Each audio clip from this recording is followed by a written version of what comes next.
El crecimiento de la burocracia crea una red intrincada de relaciones interpersonales, recompensa las habilidades sociales y hace insostenible el egotismo desbocado de Adán norteamericano.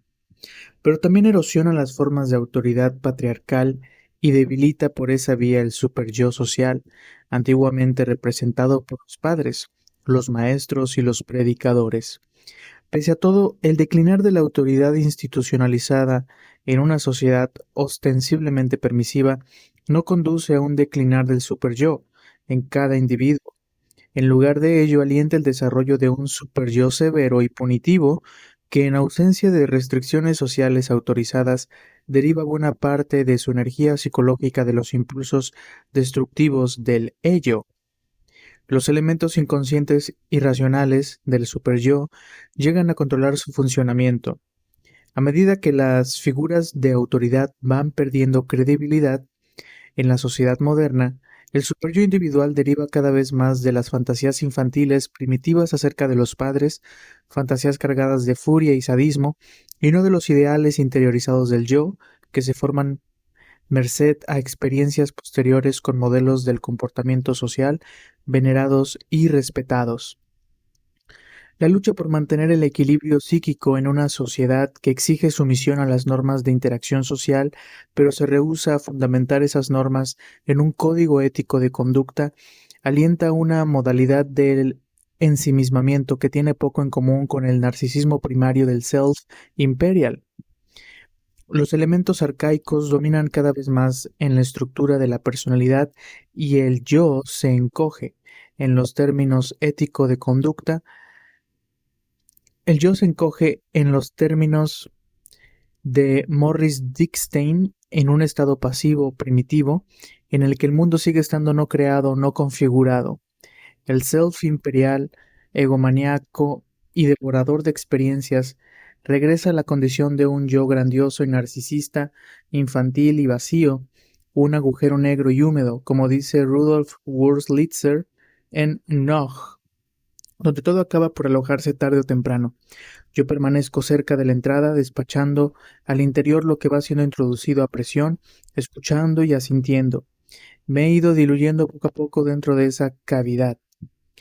Acosado por la ansiedad, la depresión, un vago descontento, una sensación de vacío interior, el hombre psicológico del siglo XX no busca el engrandecimiento ni la trascendencia espiritual, sino estar en paz, pero en unas circunstancias que militan de manera creciente contra esa paz. Y sus principales aliados en esa lucha por la serenidad son los terapeutas, no los sacerdotes ni quienes predican a nivel popular la autoayuda o modelos exitosos como el de los líderes de la industria. El individuo recurre a ellos con la esperanza de lograr el equivalente moderno de la salvación, la salud mental. La terapia se ha consolidado como un sucedáneo tanto del individualismo descamado como de la religión, pero ello no implica que el triunfo de lo terapéutico se haya transformado en un nuevo credo por derecho propio. La terapia constituye un anticredo, del que no siempre se puede estar seguro, y no porque adhiera a explicaciones racionales o a estrategias científicas de curación, como quieren hacernos creer quienes la practican, sino porque la sociedad moderna no tiene futuro, y por tanto no se preocupa de nada que trascienda sus necesidades inmediatas. Aunque los terapeutas hablan de la necesidad de encontrar un sentido de las cosas y amor, definen el amor y el sentido simplemente como la satisfacción de los requerimientos emocionales del paciente. Difícilmente se les ocurre, y no hay razón para ello, dada la naturaleza de la empresa terapéutica, alentar al individuo a que subordine sus necesidades e intereses a las de los demás, a algo o a alguien, a alguna causa o una tradición fuera de sí mismo. El amor como autosacrificio o autohumillación, el sentido como sujeción a una forma de lealtad superior. Estas sublimaciones golpean la sensibilidad terapéutica por su cualidad intolerablemente opresiva, ofensiva para disentido común y perjudicial para la salud y el bienestar individuales. Liberar a la humanidad de esas ideas obsoletas del amor y el deber se ha convertido en la misión de las terapias post-freudianas y particularmente de sus conversos y divulgadores, para quienes la salud mental implica la superación de las inhibiciones y la gratificación inmediata de cada impulso. De la política al examen de uno mismo. Habiendo desplazado a la religión como el marco organizador de la cultura occidental, la perspectiva terapéutica amenaza con desplazar a su vez a la política, el último refugio de la ideología. La burocracia transforma los pesares colectivos en problemas personales, susceptibles de intervención terapéutica. Una de las mayores contribuciones de la nueva izquierda de los años 60 a la comprensión del fenómeno político fue su aclaración de este proceso, de esta trivialización del conflicto político. En los 70, sin embargo, muchos de los antiguos sectores radicalizados se plegaron a la nueva sensibilidad terapéutica. Bernie Davis dejó las posturas políticas extremas para seguir al Maharaj-ji, el gurú adolescente. Abbie Hoffman, antiguo líder de los Yippies, decidió que era más importante arreglarse la cabeza que seguir movilizando muchedumbres.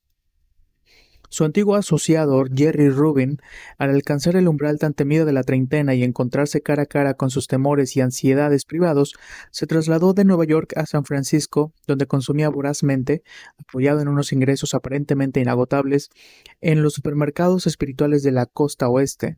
En 5 años, declara, de 1971 a 1975, experimenté en carne propia el electroshock, la terapia gestáltica, la bioenergética, el rolfing, los masajes, el trote diario, los alimentos saludables, el tai chi, el salen, la hipnosis, la danza contemporánea, la meditación, el control mental silva, el grupo árica, la acupuntura, la terapia sexual, la terapia reichiana y la casa Moore. Un cursillo de nueva conciencia con todo un surtido de posibilidades. En sus memorias publicadas bajo el coqueto título de Growing Up at 37, Rubin da testimonio de los saludables efectos de su régimen terapéutico. Tras varios años de haber descuidado su cuerpo, se dio permiso para ser saludable y perdió rápidamente alrededor de 15 kilos. Los alimentos sanos, el trote diario, el yoga, las saunas, los quiroprácticos y acupuntores lo hicieron sentir a sus 37 años como de 25. El progreso espiritual resultó igualmente gratificante e indoloro. Se despojó de su armadura protectora, su sexismo, su adicción al amor, y aprendió a quererme a mí mismo lo suficiente para no necesitar a un tercero que me haga feliz. Llegó a la conclusión de que su postura revolucionaria encubría una forma de condicionamiento puritano que ocasionalmente lo hacía sentirse incómodo con su propia fama y con las gratificaciones materiales asociadas. No fue preciso, al parecer, ningún esfuerzo psicológico demasiado extenuante para convencer a Rubin de que está bien disfrutar de las recompensas vitales que el dinero trae consigo. Aprendió a situar el sexo en el lugar adecuado y a disfrutarlo sin revestirlo de ningún significado simbólico. Sometido a la influencia de una serie de curanderos psicológicos, montó en cólera contra sus progenitores y contra ese juez virtuoso y castigador que tenía dentro, aprendiendo después a perdonar a sus progenitores y a su propio super-yo. Se cortó el pelo y se afeitó y me gustó lo que vi. Ahora entraba en las habitaciones y nadie sabía quién era yo, pues no encajaba con la imagen que tenían de mí, 35 años. Pero parecía de 23. Rubin ve su viaje al interior de sí mismo como parte del movimiento de conciencia de sí mismo de los años 70. Aún así hay pocos indicios de que este autoexamen masivo diera pie a una mayor comprensión de sí a nivel personal o colectivo. La conciencia de sí mismo sigue enlodada por los clichés liberacionistas. Rubin analiza la hembra que hay en mí, la necesidad de un enfoque más abierto de la homosexualidad y de hacer las paces con sus progenitores, como si estos lugares comunes representaran algún valioso esclarecimiento acerca de la condición humana.